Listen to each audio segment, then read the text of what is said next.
కొరింథీయులకు రాసిన మొదటి పత్రిక మనము ధ్యానం చేస్తున్న విషయాలు 6వ అధ్యాయం. కొరింథీయులకు రాసిన మొదటి పత్రిక 6వ అధ్యాయంలో కొన్ని విషయాలు.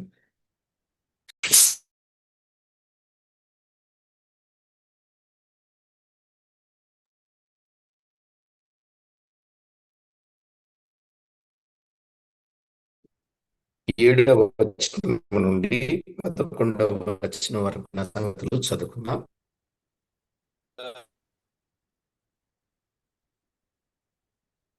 ఒకని మీద ఒకడు వ్యాజ్యమాడుట మీలో ఇప్పటికే కేవలం లోపం. అంతకంటే అన్యాయం సహించుట మేలు కాదా?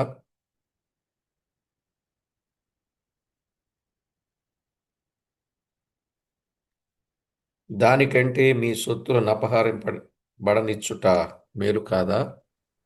అయితే మీరే అన్యాయము చేయుచున్నారు, అపహరించుచున్నారు, మీ సహోదరులకి ఇలాగు చేయుచున్నారు. అన్యాయస్తులు దేవుని రాజ్యమునకు వారసులు కానేరని మీకు తెలియదా?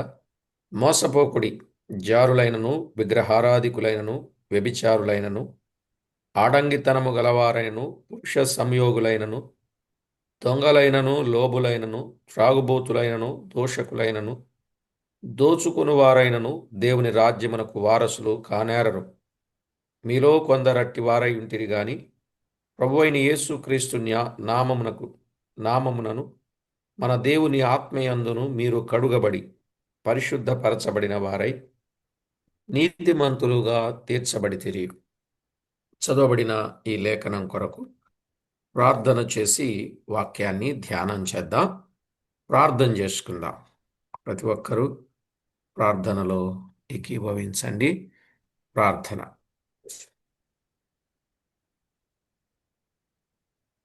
కృపయు కనికరములు గల మా దేవా, కరుణా వాత్సల్యములు కలిగిన మా ప్రియ ప్రభువా, మీ ఘననామానికి స్తోత్రం. మమ్మల్ని ఎంతో ఎక్కువగా ప్రేమించి మీ కృపతో జ్ఞాపకం చేసుకొని దినదినము అనుదినము ఆదుకొని మమ్మను నడిపించుచున్న మీ ప్రేమ కొరకు స్తోత్రం. మా జీవితంలో మరో నూతన దినాన్ని జత చేశారు.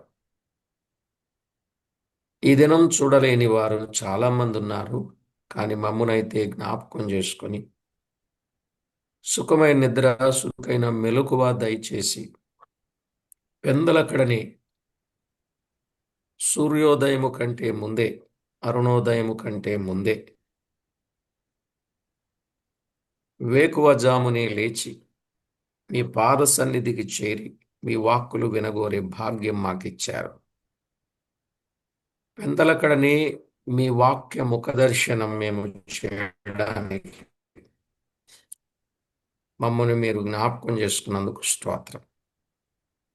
మా ప్రభువా, చదవబడిన లేఖనాలలో నుండి కొద్ది నిమిషాలు మీరు మాతో మాట్లాడి మీ నామమునకే మహిమ, ఘనత, కీర్తి, ప్రభావములను మీరు ఆరోపించుకుంటారని కోరుచు మా ప్రాణనాథుడు, ప్రియుడు, మా రక్షకుడు మాకు అన్ని విధాల సహాయం చేసి విశేషంగా ఆధ్యాత్మిక స్థిరత మాకు అనుగ్రహింపజేసి మహిమ పొందనై ఉన్న యేసు క్రీస్తు అమూల్యమైన నామమున స్తోత్రము చెల్లించి స్తుతించి ప్రార్థించి మిక్కిలి వినయంగా బ్రతిమలాడి వేడుచున్నాము తండ్రి. ప్రభునందు ప్రియులారా, మనం చదువుకున్న దైవ గ్రంథంలో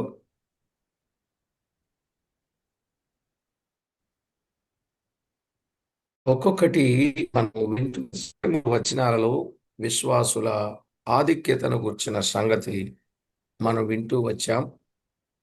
4 నుండి 8 వచనాలలో వారి అవిధేయతను ఖండించుటను గూర్చిన సంగతులు మనం వింటూ వస్తున్నాం. నిజమే, వారిలో ఉన్న అవిధేయత ఒక్కొక్క విషయాన్ని మనము ఖండిస్తూ వస్తాం.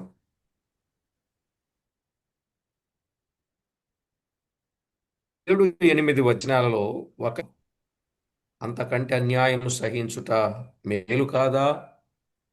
మీ సొత్తు అపహరింపబడనిచ్చుట మేలు కాదా అనే మాట మనం చూస్తే, క్రైస్తవులు కలహానికి ఎప్పుడు దూరంగా ఉండాలి కానీ క్రైస్తవులు కలహాలకు దగ్గరగా ఉండకూడదు అని మనం విన్నాం. నిజమే.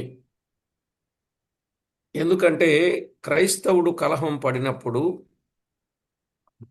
క్రైస్తవేతరులు వచ్చి క్రైస్తవులకు కలహాలకు వారేం చేయాలి? తీర్పు తీర్చాలి. ఈ క్రైస్తవులకు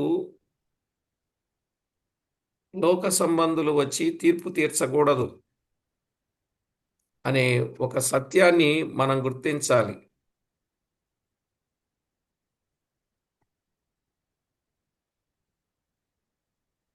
ఈ విషయం మనకి ఎప్పుడైతే అర్థం చేసుకుంటామో అప్పుడు మనము చాలా జాగ్రత్త కలిగి ఉంటాం.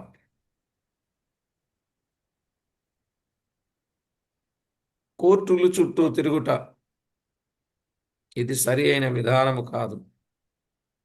పోలీస్ స్టేషన్ చుట్టూ తిరుగుట ఇది సరి అయిన విధానము కాదు. ఇలాగు చేయుట అది ప్రభు నామానికి అవమానం అని మనం విన్నాం. విచారం ఏంటంటే క్రీస్తు నామము ధరించిన వారే ఆయన ప్రశస్త నామమునకు కళంకము తెచ్చుచున్నారు. ఆయన ప్రశస్త నామమునకు కళంకము తెచ్చేవారుగా ఉన్నారు. మరి అలా ఉండొచ్చా? కళంకము తెచ్చేవారుగా ఉండొచ్చా? ఉండకూడదు. రోమీలకు రాసిన పత్రికలో బైబిల్ ఏం చెప్తుంది? రోమీలకు రాసిన పత్రిక 2వ అధ్యాయంలో 24వ వచనం, వ్రాయబడిన ప్రకారం మిమ్మును బట్టియే గదా దేవుని నామం అన్యజనుల మధ్య దూషింపబడుచున్నది.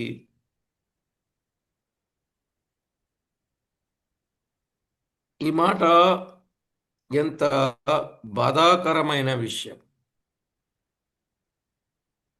మనలను బట్టి దేవుని నామం అన్యజనుల మధ్య ఏం కాకూడదండి? దూషణ పాలు కాకూడదు. కానీ మిమ్మును బట్టి దేవుని నామం అన్యజనుల మధ్య ఏమవుతుందన్నాడు? దూషణ పాలవుతుందన్నాడు. కనుక మనలను బట్టి దేవుని నామం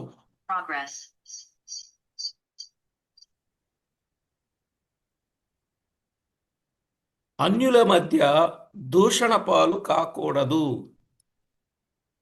అర్థమైందండి? మిమ్మును బట్టి దేవుని నామం అన్యుల మధ్య దూషణ పాలు కాకూడదు. మరి ఎలా ఉండాలి క్రైస్తవ్యం అనంటే, యేసు ప్రభు స్వయంగా చెప్పిన మాట 5వ అధ్యాయం మత్తయి రాసిన సువార్త 39వ వచనం, 5:39, నేను మీతో చెప్పునదేమనగా దుష్టుని ఎదిరింపక నిన్ను కుడి చెంప మీద కొట్టువాని వైపునకు ఎడమ చెంప కూడా త్రిప్పుము అన్నాడు. ఏంటండి? చూడండి,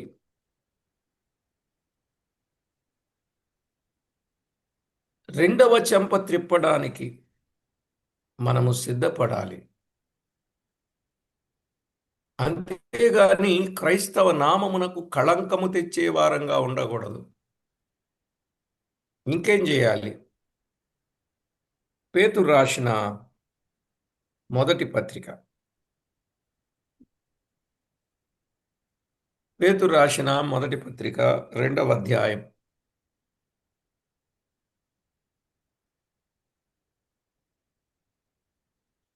మన ప్రభు ఏం చేశారు? మనం అలాగే చేయాలి. 23వ వచనం.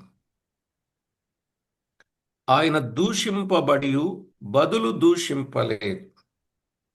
ఆయన శ్రమ పెట్టబడి బెదిరింపక అన్యాయముగా తీర్పు తీర్చు దేవునికి తన్ను తాను అప్పగించుకొనెను. చూసారా? దూషింపబడి బదులు దూషింపలేదు. వీళ్ళు ఊరుకుంటున్నారా? శ్రమ పెట్టబడి బెదిరింపక న్యాయముగా తీర్పు తీర్చు దేవునికి తన్ను తాను అప్పగించుకొన్నాడు.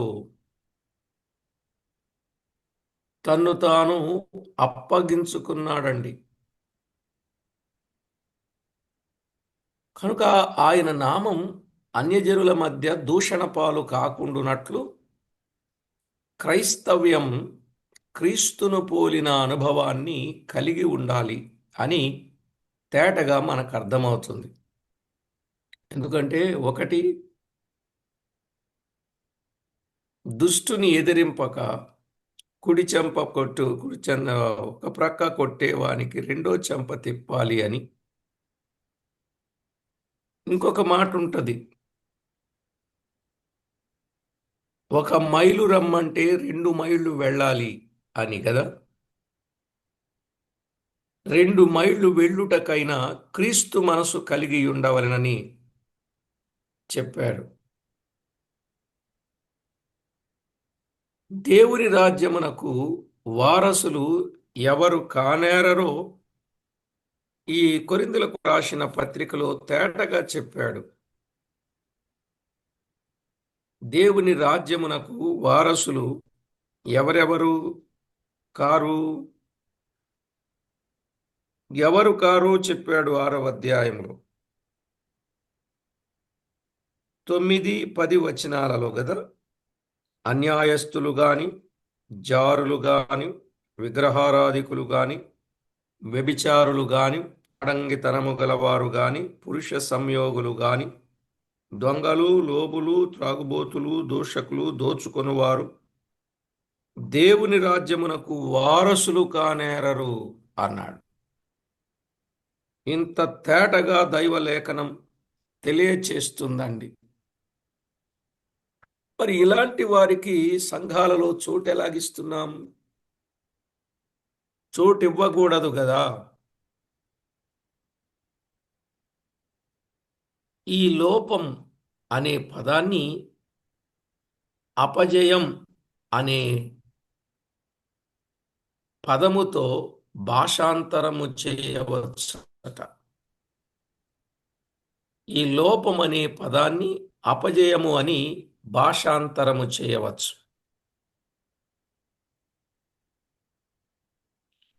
ఈ సివిల్ కోర్టులకు, దావాలు పరిష్కరించు కచేరీలకు అనగా అవిశ్వాసుల ఎదుటకు వెళ్ళడం ద్వారా తీర్పు ఫలితం ఏదైనప్పటికీ విశ్వాసులు అపజయము పొందుచున్నారనే భావాన్ని ఇస్తుంది. ఆ అపజయం సాక్ష్యములోను సోదరులతోనూ ఉన్న సంబంధాలతో ముడిపడి ఉంటుంది. అటువంటి చర్యల ద్వారా క్రీస్తు సర్వశరీరానికే దెబ్బ, అంటే సంఘానికి. కచేరీలో దావా వేసి పోరాడే దానికంటే దేవుడి సమస్య యొక్క నిజ స్వరూపాన్ని తెలుసుకోవడానికి ఒప్పుకొనుట ద్వారా నిజమైన విజయాన్ని పొందవచ్చు. వాస్తవానికి అపహరింపబడనిచ్చుట నష్టాన్ని పొందుటే నిజమే. ఎవరైనా ఏదైనా అపహరిస్తే అది నష్టాన్ని పొందడం అనే మాట నిజమే. అటువంటి చర్యల కంటే శ్రేష్టం ఏదనుకున్నారు? రోమీలకు రాసిన పత్రిక 12వ అధ్యాయం 17 నుండి 21 వచనం. 17 నుండి 21. కీడుకు ప్రతి కీడెవనికి చేయవద్దు, మనుషులందరి దృష్టికి యోగ్యమైన వాటిని గురించి ఆలోచన కలిగి ఉండి శక్యమైతే మీ చేతనైనంత మట్టుకు సమస్త మనుషులతో సమాధానముగా ఉండుడి. ప్రియులారా, మీకు మీరే పగ తీర్చుకొనక దేవుని ఉగ్రతకు చోటియుడి. పగ తీర్చుట నా పని, నేనే ప్రతిఫలమునిత్తునని ప్రభువు చెప్పుచున్నాడని వ్రాయబడి ఉన్నది. కాబట్టి నీ శత్రువు ఆకలిగొని ఉంటే అతనికి భోజనం పెట్టు, దప్పిగొని ఉంటే దాహమిమ్ము. అలాగు చేయుట వలన అతని తల మీద నిప్పులు కుప్పగా పోయేదువు. కీడు వలన జయింపబడక మేలు చేత కీడును జయించుము. ఇదండి. కాబట్టి ప్రభునందు ప్రియులారా, బైబిల్ గ్రంథంలో వ్రాయబడిన ఈ వాస్తవిక సత్యాన్ని మనం ప్రతి ఒక్కరం గుర్తించాలి. దేవునికి మహిమ ఆపాదించాలి. ఆ విధంగా మనలను మనము సిద్ధపరచుకోవాలి. ఎంత చక్కని విషయం అండి. మరి ఈ విధంగా ఎంతమంది చేస్తున్నారు? కొరింథీలోని విశ్వాసులు ఒకరికొకరు మోసం చేసి అపహరించి తప్పులు చేస్తున్నందుకు పౌలు చాలా చింతిస్తూ ఉన్నాడు. అటువంటి చర్యలలో దేవుని ప్రేమ గాని, సోదరుల పట్ల ప్రేమ గాని నిరూపింపబడలేదు. అందుకే అతడు తన సహోదరులకు చెప్పవలెను. ఆ మాట మనం చదువుకున్నాం సారిసారికి. మత్తయి సువార్త 18వ అధ్యాయం 15 నుండి 17 వచనాలను. నీ సహోదరుడు నీకు అన్యాయం చేశాడనుకోండి, దాన్ని సరిచేసుకొని నష్టపడిన ఎడల ఆ విషయం దేవునికే విడిచిపెట్టాలా. అన్యాయంను మించినదేమి అని పౌలు అనుచున్నాడు. ఏముంది, అన్యాయం చేయటి కన్నా అన్యాయం అనుభవించుటే మేలు కదా. ఎవరు కదండి? అన్యాయము చేయుట కన్నా అన్యాయం అనుభవించుట మేలు. నేనెందుకు అన్యాయం అనుభవించాలని అవతల వారికి అన్యాయం చేయడం మేలా? కాదు. అమ్మో, చాలా తేటగా చెప్పాడండి. కనుక క్రైస్తవునికి ఎవని వలన నేను కీడు సంభవించిన ఎడల అతడు దేవునిని తీర్పరినిగా చేసుకొనుట సులభ సాధ్యం. దేవుణ్ణే తీర్పరిగా పెట్టాలా, మనం కాదు. మనం తీర్పు తీర్చేసుకుని వాడి సంగతి ఏంటో, వీడి సంగతి ఏంటో, వాడంతేంటో, వీడంతేంటో తేల్చేస్తానని మనమే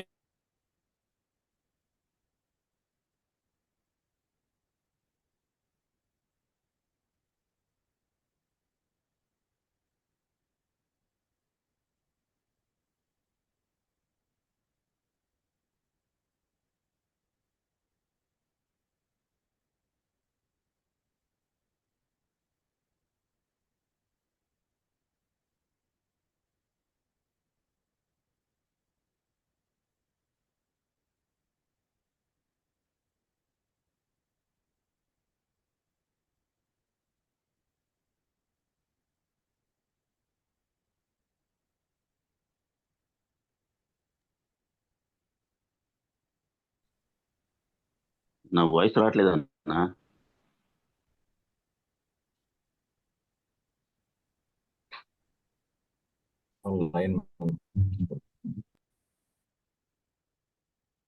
ప్రియులారా, ఆయన భూలోకంలో ఉన్నప్పుడు దేవునినే తీర్పరిగా పెట్టుకున్నాడు.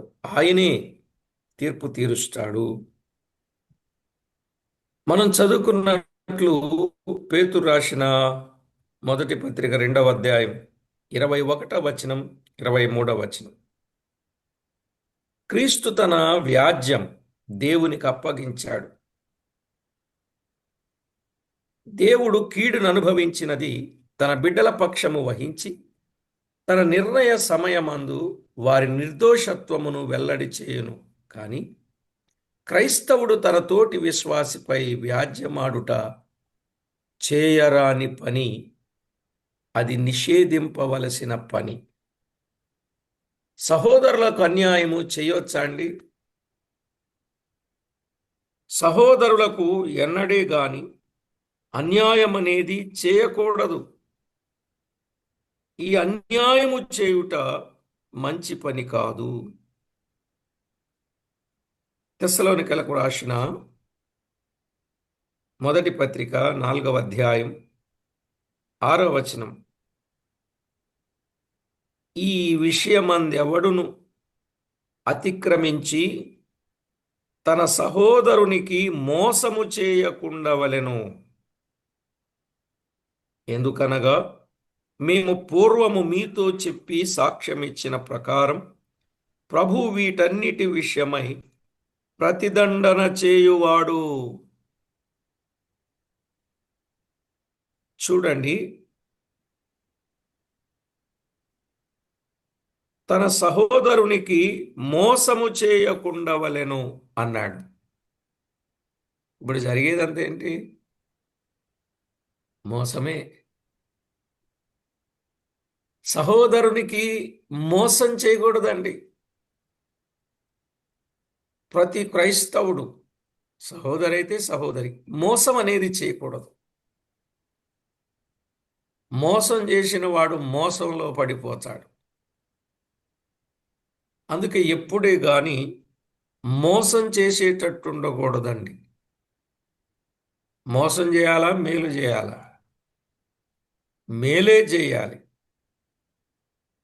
సహోదరుడి మీద కాని మాట చాడీగా చెప్పడం కూడా మోసమే నన్ను అడిగితే. ఎందుకని? ఆ వ్యక్తి మీద ఉండే ప్రేమను తొలగించడం, అది మోసం చేయడమే.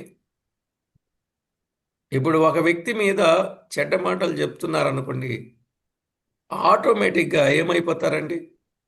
ఓహో అలాగా, అలాంటోడా, అయితే దూరంగా ఉందాం. అలాంటి ఆమె, అయ్యో అది మంచిది కాదు కదా, మనం దూరంగా ఉందాం. ఇలా వారిద్దరి మధ్య అగాధాన్ని పెంచడం, అది కూడా మోసమే. ఏమంటారు మీరు? మంచివాడిని మంచివాడుగా కాక మోసగానిగా చిత్రీకరించడం అనేది దేనితో కూడింది? మోసముతో కూడింది.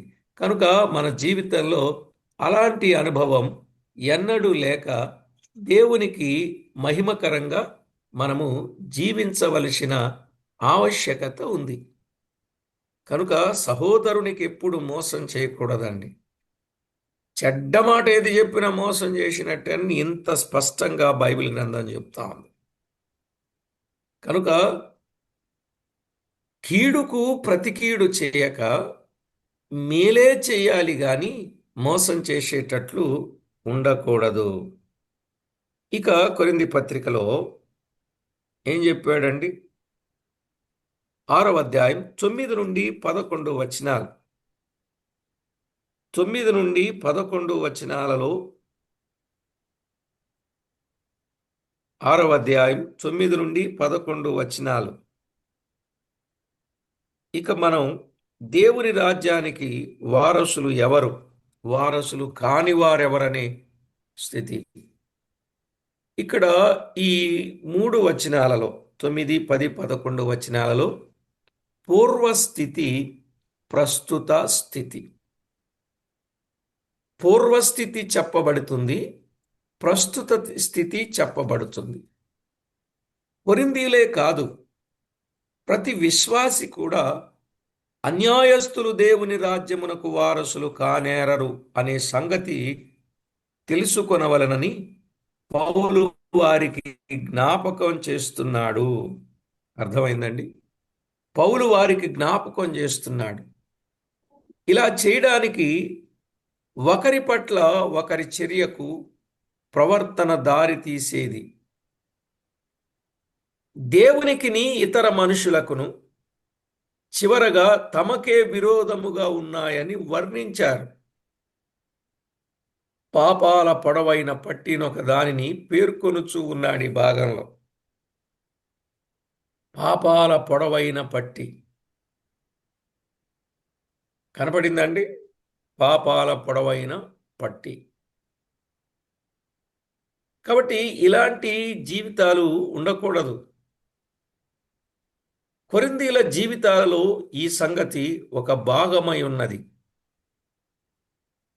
పౌలు చెప్పాలనుకున్న మాట చాలా ఖండితంగా చెప్పాడు. నీతిమంతులు మాత్రమే ఆ రాజ్యమందుంటారు. నీతిమంతులే ఆ రాజ్యములో ప్రవేశించేది. క్రైస్తవులు అనిపించుకొనినంత మాత్రమున, క్రైస్తవ సంఘములో సభ్యులైనంత మాత్రమున వారందరూ అచ్చట ఉండరు. పేరుకు క్రైస్తవులు గాని తీరుకు క్రైస్తవులు కారు. తీరుకు క్రైస్తవులు గాని వారు పేరుకు క్రైస్తవులైన వారు దేవుని రాజ్యములో ఎలా ప్రవేశిస్తారు? అది కుదరదు అని చెప్పాడు.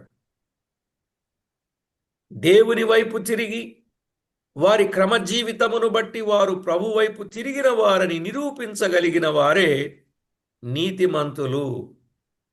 విశ్వాసినని చెప్పుకొనుచు దుర్మార్గములో జీవించుచు దుష్క్రియలు చేయుచు దుర్నీతిని ప్రేమించుచున్నవాడు అనీతిమంతుడు, నీతిమంతుడు కాడు. కొంతమంది ఉన్నారు, విశ్వాసినని చెప్పుకుంటూ దుర్మార్గంలో జీవిస్తున్నారు, దుష్క్రియలు చేస్తూ ఉన్నారు, దుర్నీతిని ప్రేమిస్తూ ఉన్నారండి. వాళ్ళు ఎలా నీతిమంతులు అవుతారు? యోహాను రాసిన మొదటి పత్రిక 3వ అధ్యాయం 7 నుండి 10 వచనాలు చదివితే, యోహాను రాసిన మొదటి పత్రిక 3వ అధ్యాయం 7 నుండి 10 వచనాలు చదివితే, నీతిని జరిగించని ప్రతివాడును దేవుని సంబంధిగాడు అనుంది. నీతిని జరిగించని ప్రతివాడు దేవుని సంబంధి కాడండి. నీతిని జరిగించేవాడే దేవుని సంబంధి గనుక అట్టివాడు నిజ క్రైస్తవుడు కాడు. దేవుని సంబంధి అంటే నిజ క్రైస్తవుడు, నీతిని జరిగిస్తాడు. ఒకడు బహిరంగంగా ప్రభువు నొప్పుకొనిన దానిలో ఏమీ లేదు, కానీ అతడు తన జీవితంలో ప్రభు ఉన్నట్లు తన ప్రవర్తనను బట్టి రుజువుపరచగలిగిన వాడుగా ఉండాలి. అతని అనుదిన జీవితమే అతడు నిజ క్రైస్తవుడో కాదో అని చూపించేది. కాబట్టి వారి క్రియల ఫలమును బట్టి వారెవరో మీరెరుగగలరు అని పౌలు 9-10 వచనాలలో చెప్పాడు. నిజమే. రాత్రి వర్తమానంలో మనం విన్న సంగతులు గమనిస్తే ఏ ప్రవర్తన ఉండాలి? నీతి ప్రవర్తన, మంచి ప్రవర్తన, యోగ్యమైన ప్రవర్తన, సత్ప్రవర్తన, పవిత్ర ప్రవర్తన, పరిశుద్ధ ప్రవర్తన కదా. 7 రకాల ప్రవర్తనను గురించి చెప్పాను. చెబుతూ వారు తమ ప్రవర్తన ఫలమును అనుభవిస్తారు అని చెప్పాను. హెస్కేల్ గ్రంథంలో ఉన్న సంగతి. తమ ప్రవర్తన ఫలమును అనుభవిస్తారు. అందుకే హగ్గై గ్రంథంలో దాదాపు 5 సార్లు మీ ప్రవర్తనను గురించి ఆలోచించుడి, మీకు సంభవింపబోవు దాని సంగతి ఆలోచించుడి అని 5 పర్యాయాలు చెప్పడం జరిగింది. ఎందుకు? వారి ప్రవర్తన. విత్తనం వేస్తున్నారు కానీ సరైన ఫలం రావట్లే. భోజనం చేస్తున్నారు, ఆకలి తీరడంలా. సేవిస్తున్నారు, దాహం తీరడంలా. అవును కదండి. దుప్పటి కప్పుకుంటున్నారు కానీ చలి తీరడంలే. పంట వేసి కొద్దిగా ఇంటికి తెస్తున్నారు, అది పాడైపోతా ఉంది. ఆకాశం మంచు కురవటం లేదు, భూమి పంటనివ్వడం లేదు. ఇలా 7 రకాల నష్టాలు వారి జీవితంలో కలిగినట్లు చూస్తాం. నిజమే, ప్రవర్తన సరిలేకపోతే ఫలితం కూడా చాలా ఇబ్బందికరంగా ఉంటుంది అని చెప్పవచ్చు. కాబట్టి ప్రభునందు ప్రియులారా, వాస్తవాలు తేటగా గమనించాల్సిన వారై ఉన్నారు. మరొక 7 విషయాల్లో నష్టపోయారు. ద్రాక్ష విషయములో కదా, ధాన్యం విషయములో, మనుషుల విషయములో, ఇలాగున 7 విషయాలు మనం విన్నాం. సరే, ఏది ఏమైనా ప్రియులారా, వారి క్రియల ఫలమును బట్టి వారెవరో మనము ఎరుగగలం. కొరింథులోనున్న క్రైస్తవులెవరో ఆయన తేటగా తెలుపుచూ ఉన్నాడు. అది దుర్మార్గతతో నివసించిన పాపుల యొక్క భయంకరమైన దానితో 11వ వచనంలో మీలో కొందరు అట్టివారై ఉంటిరి అన్నాడు. మీలో కొందరు అట్టివారై ఉన్నారు. ఎట్టివారు? అన్యాయస్తులు, జారులు, విగ్రహారాధికులు, వ్యభిచారులు, ఆడంగితనము గలవారు, పురుష సంయోగులు, దొంగలు, లోబులు, త్రాగుబోతులు, దోషకులు, దోచుకునివారు. వీరు దేవుని రాజ్యమునకు వారసులు కారు. 11 మీలో కొందరు అట్టివారై ఉంటిరి. కొరింథీయులు ఇదిగో ఈ జాబితాలో ఉన్నారు. నేను అందరిని అనడం లేదు. కొందరు మీలో అట్టివారై ఉంటిరి, కొందరు అట్టివారుగా ఉన్నారు అని చెప్పి మాట్లాడి, ఉంటిరి గాని ప్రభు అయిన యేసుక్రీస్తు నామమున మన దేవుని ఆత్మయందును మీరు కడుగబడి పరిశుద్ధపరచబడిన వారై నీతిమంతులుగా తీర్చబడితిరి అన్నాడు. విశ్వాసులైన కొరింథీయులను గూర్చి ఈ మాట చెప్పుచూ ఉన్నాడు. దేవుని వైపు తిరుగక ముందు వారు బహుదుర్మార్గులై ఉండిరి. తిరుగుట వల్ల వారి పాత దుర్మార్గ జీవితములను విడిచిపెట్టిరి. ఇప్పుడు వారు నీతి జీవితములను జీవించుచు క్రీస్తునందు నూతన సృష్టి అయి ఉన్నారు. అట్టివారు మీలో నుండిరి. నీతిమంతులు మాత్రమే దేవుని రాజ్యమును స్వతంత్రించుకొందురు. వారిలో దేవుడు జరిపించిన కార్యాన్ని బట్టి వారి నిజ జీవితములో దేవుని రాజ్య వారసులు రూపాంతరం పొందిన వారు గనుక వారు బాహ్య జీవితములోను నీతిగా కనబడవలెనని పౌలు ధైర్యముగా జ్ఞాపకం చేస్తున్నాడు. ఈ విషయంలో మనలను మనము మోసపుచ్చుకొనకూడదు అని చెప్పాడు. మనలో మనం మోసపుచ్చుకోకూడదు. నిజమైన క్రైస్తవుడు వ్యభిచార పాపము చేయడు, ఇతరులతో వ్యాజ్యమాడడు. నిజ విశ్వాసి ఇతరుల సొమ్మును గాని వస్తువులను గాని ఎంత మాత్రమునూ అపహరింపడు. అతనిలో దురాశ గాని పేరాశలు గాని ఉండవు. తనకు రావలసిన దానికంటే ఎక్కువ తీసుకొనవలెనని ఈనాడు కోరడు. తన నాలుకను విచ్చలవిడిగా పోనివ్వడు. కోర్టు కేసులకు మూల కారణం చాలా మంది ఉన్నారు. అలాంటి వారిలో ఆయన ఉండడు. క్రైస్తవ సహవాసమునకు ఎన్నడూ దూరముగా ఉండడు. దేవుడు ఏదైతే ఉద్దేశించాడో ఆ ఉద్దేశించిన రీతిగానే అతడు నడుస్తాడు. ఒకని మీద ఒకనికి వ్యాజ్యము వచ్చి కోర్టులో క్రైస్తవుడు ఎలాగూ కనబడును? క్రైస్తవుడు కోర్టులో కనబడకూడదు. క్రైస్తవ నియమముల ప్రకారము జీవింపని అవిశ్వాసుల కొరకే కోర్టులు ఉద్దేశింపబడ్డాయి. అవి అవిశ్వాసులకే. కానీ విశ్వాసులకు కోర్టేది? సంఘమే. తీర్పరులెవరు? పరిశుద్ధులే. న్యాయాధిపతి ఎవరు? దేవుడే. ఎవరికి అప్పగించాలి? దేవునికే. ఈ అనుభవాన్ని మనం కలిగిన వారంగా ఉండాలి. ఎందుకంటే మనము మిక్కిలి పరిశుద్ధులుగా ఉండుటకు పిలువబడితిమి గనుక కోర్టు కేసులు తన చెవిని బడుటకే వీలు లేదన్నాడు దైవజనుడకు ఆయన. మనలో ఏమైనా అపార్థములు ఏర్పడిన ఎడల వాటికి వాక్యమందే విరుగుడు కనుగొని ఒకరినొకరం ప్రేమలోను క్షమాపణ బుద్ధితోనూ సరిచేసుకొనవలసినదే. ఏం చేయాలండి? మనము ఒకరికొకరు ప్రేమలోను క్షమాపణలోను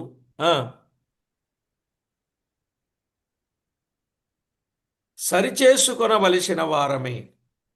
ఈ విధమైన అనుభవాన్ని మనము కలిగిన వారంగా ఉండాలి. చూడండి, 1-2 వచనాలు చూద్దాం. ఎఫెసీయులకు రాసిన పత్రిక 5వ అధ్యాయం 20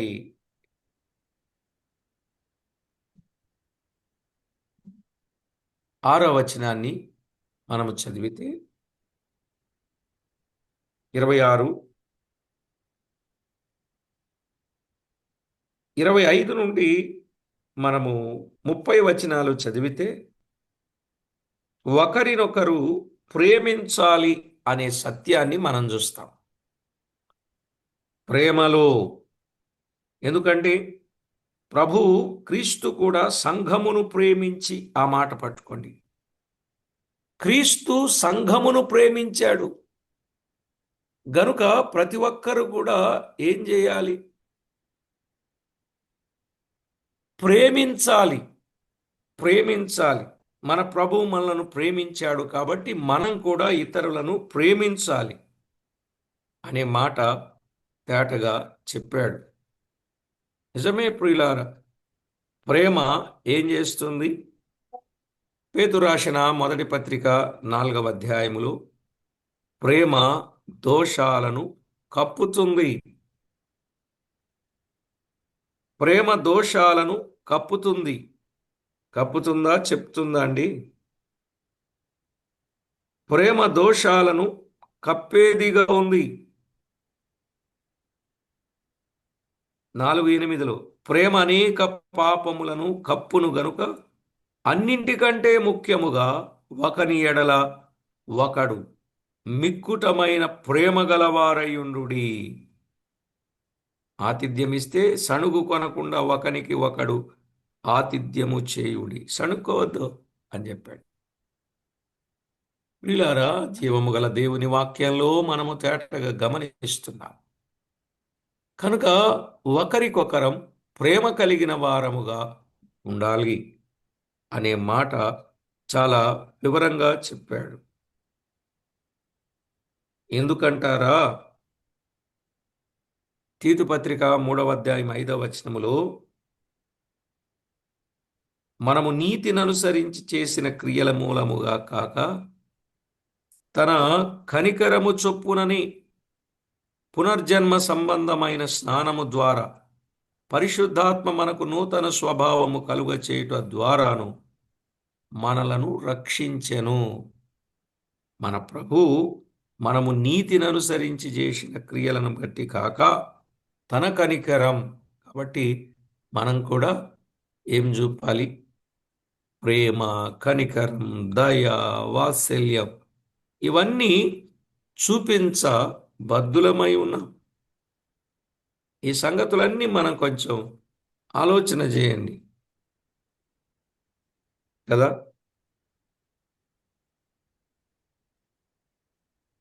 ప్రతి విషయంలో చాలా జాగ్రత్తగా దేవునికి మహిమకరంగా మనము జీవించాలి.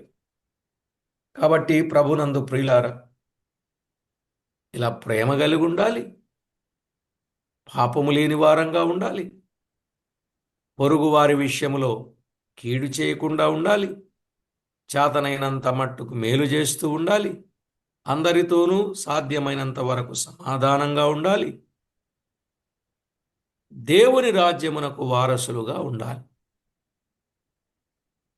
అక్కడకు వెళ్ళేంత వరకు మనస్సాక్షికి కల్మషము తోచకుండునట్లు దైవ సన్నిధికి పరిశుద్ధ హృదయముతో చేరి రావాలి.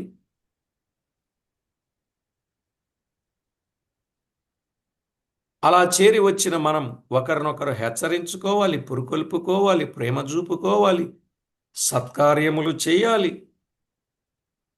10:24 హెబ్రీ పత్రికలో చెప్పాడు ఆ మాటలన్నీ. ఇలాగున ఎంతో గొప్ప పరిచర్య మనలో ఉండగా మనము వ్యాజ్యములాడుకోకూడదు అని కొరింథీ పత్రికలో 6వ అధ్యాయంలో చాలా స్పష్టంగా చెప్పాడు. ఎందుకని మనం ఎక్కడికి వెళ్ళేవాళ్ళం? మనము దైవరాజ్యానికి వెళ్ళేవాళ్ళం. ఈ లోకములో మనము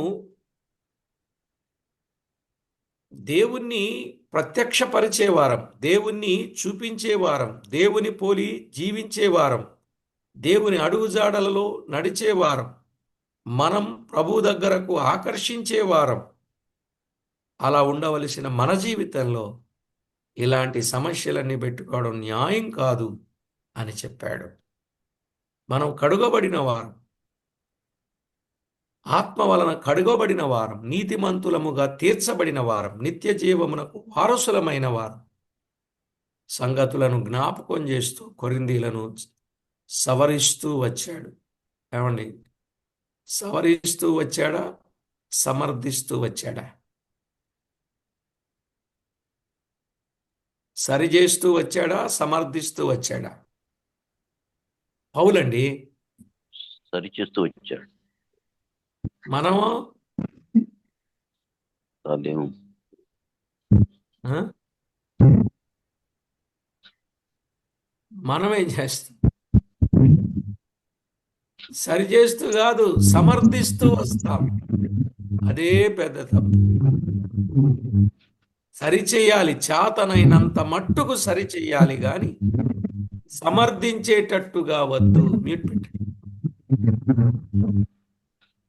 సాధ్యమైనంత వరకు మనము సరిచేసే వారంగా ఉండాలి గాని సమర్థించే వారంగా ఉండకూడదు.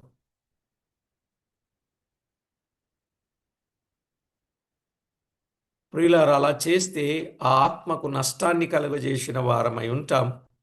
రేపు మనం కూడా నష్టపోతాం. అందుకే సరిచేసే వారంగా ఉండాలి, సరిదిద్దే వారంగా ఉండాలి, వారి సాక్ష్యాన్ని కాపాడే వారంగా ఉండాలి.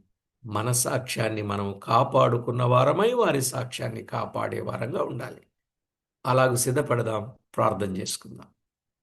కృపా కనికరములు గల మా దేవ, కరుణావాత్సల్యములు గల మా ప్రియ ప్రభువా, మీ ఘననామానికి స్తోత్రములు స్తుతులు చెల్లిస్తున్నాను.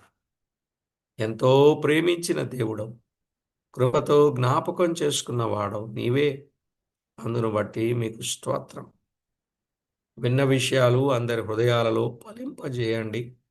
మీరు మహిమ పొందండి ప్రభువా.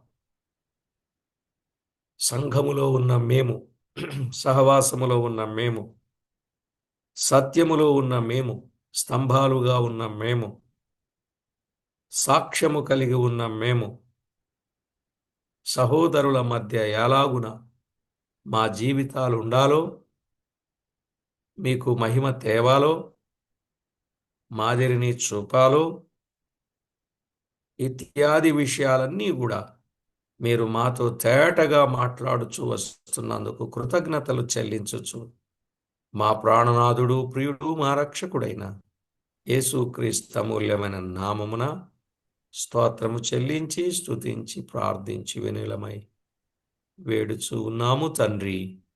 ఆమేన్.